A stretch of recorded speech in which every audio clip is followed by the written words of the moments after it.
Since the dawn of time, a great many battles have been waged. Greeks versus Romans, Romans versus everyone else, William Wallace versus England, Jean Valjean and Javert, Titanic versus all icebergs, Tom and Jerry, Marshall versus the Machine, and of course Ghost Rider versus Boromir in a hunt for the Declaration of Independence. But none of those battles have mattered, because today we are taking machine versus machine, typewriter versus typewriter, and Underwood versus Underwood. There are no winners, only losers, and that loser is me, because I'm the one in my room filming this video on a Tuesday afternoon. Hey guys, it's Sarah from Just My Typewriter, and today I want to test my 1920s Underwood Model 6 versus my Underwood Universal Portable Typewriter.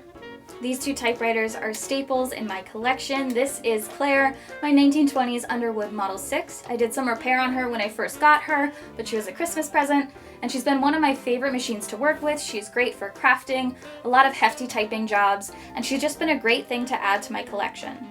This is Leon, my Underwood Universal Portable Typewriter. I got him for about $25, switched out the typewriter feet and the ribbon, and he's been in the ring before against an IBM Selectric named Holden.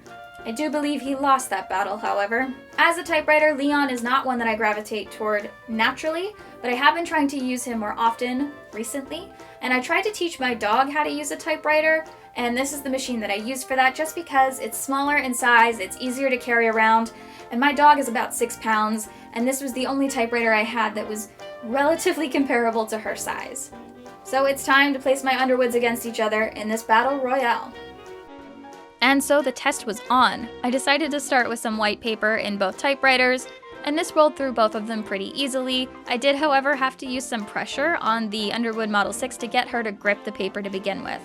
In order to test them, I decided to do a row of all capitals, then all lowercases, followed by all punctuation, and then I also alternated between color and black ink on the typewriters. As you can see in this comparison, the type font size on the Underwood Model 6 is just a little bit bigger than that on the portable, which makes sense, but the feel of both machines was pretty consistent overall.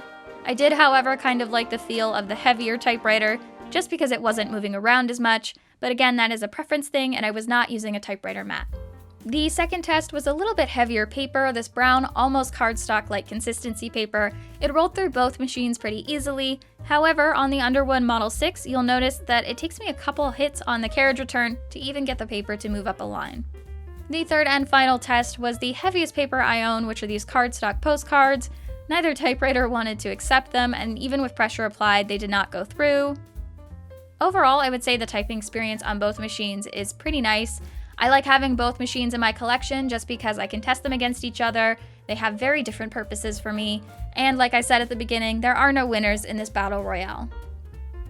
I hope you guys enjoyed this video. I want to thank you so much for sticking around for this type test. Feel free to check out some other videos on this YouTube channel, and we also have an Instagram at just.my.typewriter.